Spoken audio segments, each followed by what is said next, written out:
몰 농도 관련 문제가 출제되었을 때 공식을 간단하게 적용해서 푸는 문제는 극히 드물다. 용액을 덜어내거나 또는 물을 더 넣거나 두 가지 용액을 섞거나 이렇게 해서 문제가 나올 텐데 이런 경우에 어떻게 문제를 푸는지 간단한 팁을 알려주겠다. 첫 번째, 용액을 덜어내는 경우가 있다. 이 경우에는 어떻게 풀이하면 되는지 살펴보자. 1몰 1리터의 용액이 있다고 생각을 해보자. 그러면 용질의 양은 얼마일까 계산해보자. 용질의 양은 계산하면 나오겠지. 1몰 농도는 용액 1리터분의 그치? 용질의 양은 몰라. 몰이 되겠지. 그러면 여기 1몰이 되겠네. 이것을 이렇게 덜어낸다고 생각해보자. 0.1리터 100ml만 덜어냈다고 생각을 해보자. 그러면 농도는 변화가 있을까 없을까? 농도 변화는 없지. 같은 용액이니까 1몰 농도 그대로다. 하지만 용질의 양은 바뀌게 될 것이다. 용질의 양을 한번 계산해보자. 똑같이 계산하면 된다. 1몰 농도는 자 용액의 부피가 0.1로 감소됐고 그러면 용질의 양은 얼마가 될까? 그렇지. 0.1몰이 되겠지. 자 여기서 살펴보면 용액을 덜어내는 경우에는 농도 변화는 없다. 부피는 감소하고 용질의 양도 감소하게 된다. 두 번째 경우에는 용액에 물을 더 첨가하는 경우다. 1몰 농도의 용액 500ml가 있다고 생각을 해보자. 그러면 용질의 양은 계산할 수 있겠지. 똑같은 방법으로 1몰 농도는 자 0.5리터가 되겠네. 용질의 양은 얼마가 될까? 그렇지. 네모는 0.5몰이 되겠다. 여기에 물을 더 첨가한다고 생각을 해보자. 물을 500ml 더 넣었다. 그러면 용액의 총 부피는 얼마가 되지? 그렇지. 1리터가 되고 용질의 양은 변화가 있어 없어? 그렇지. 들어있는 용질의 양은 그대로 0.5몰이 된다. 하지만 용액의 농도는 바뀌게 되겠지. 이 농도는 어떻게 될까?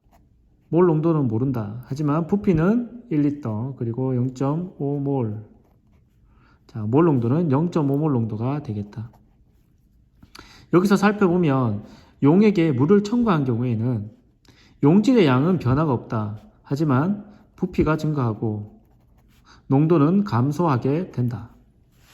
세 번째, 용액에 용질을 첨가하는 경우다. 이런 경우에는 실험실에서 실제로 일어나지 않는다. 그렇기 때문에 시험 문제도 이게 출제된 경우가 없더라. 그러니까 이런 경우는 제외하자. 자, 네 번째, 용액과 용액을 섞는 경우이다.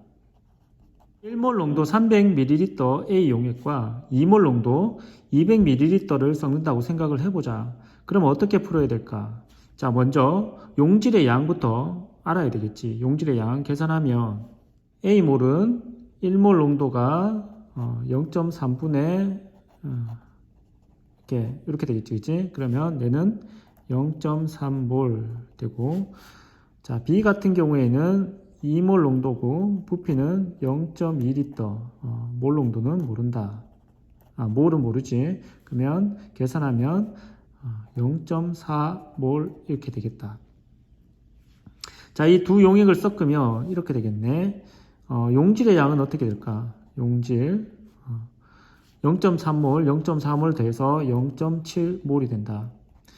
용액의 부피는 어떻게 되지? 용액의 부피는 그렇지. 300 그리고 200ml 합쳐서 0.5리터, 500ml가 되겠다. 그럼 이걸 그대로 적용하면 몰 농도를 구할 수 있겠지. 몰 농도는 0.5분의 0.7 따라서 1.4몰 농도가 되겠다. 용액과 용액을 섞는 경우에는 각각의 용질의 양을 구하는 게 포인트다. 각각의 용질의 양을 구하고 용액의 부피를 더한 값을 나누어 주면 농도를 쉽게 구할 수 있겠지. 자, 몰 농도를 구할 수 있는 문제는 이렇게 네 가지 경우, 한 가지를 제외하면 세 가지 경우밖에 없으니까 쉽게 풀 수 있다. 공식만 어떻게 적용하고 문제를 어떻게 해석하느냐만 잘 해석해서 풀면 여러분들도 쉽게 몰 농도를 공략할 수 있을 것이다.